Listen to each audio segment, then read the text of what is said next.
This is the Star News Brief. I'm Gloria Musimbi.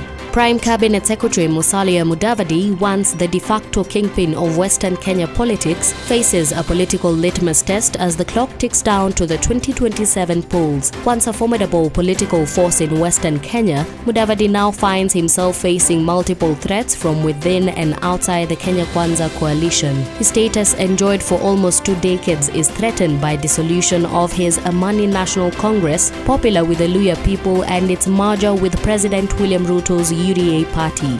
He's also squeezed by Ruto incorporating Raila Odinga allies in the broad-based government. Get a copy of The Star by subscribing to our e-paper for 40 shillings by logging on to www.mgazzetti.com. While the old may be dipping their head in the sand of culture in Kakamega County, as the future of teen girls gets eaten away one defilement, rape and silence at a time, the youth are not sitting idly by. The 20-year-olds, most of whom have had experience of early sex exposure due to peer influence and involuntary encounters through rape and incest, are leading the charge in not just raising awareness among the young girls in schools, but also liaising with civil society in the area to call out the suspected perpetrators.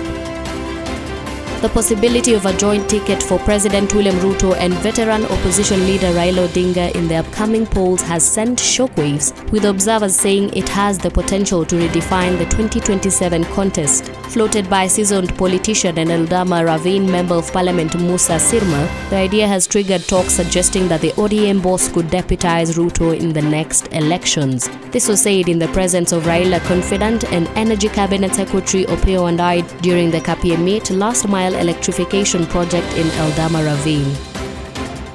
Just like the biblical rage that caused Cain to kill his brother Abel over land, a man's burning anger against his grandmother drove him to behead her. He will serve 35 years in prison for the crime committed in 2013 in Nyakach, Kisumu County. That was the ruling on May 30th of the Court of Appeal that commuted his death sentence and called the crime heinous. Thomas Atela had argued repeatedly with his grandmother over a tree that he wanted to fell for his charcoal burning business, but she refused.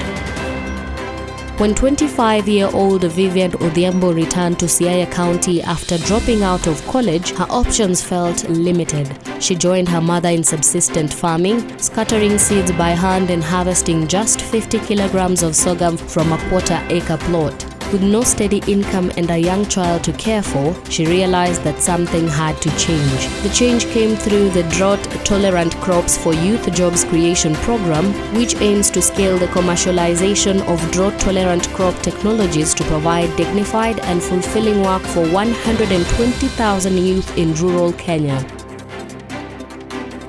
Get a copy of The Star by subscribing to our e-paper for 40 shillings by logging on to www.mgazzetti.com.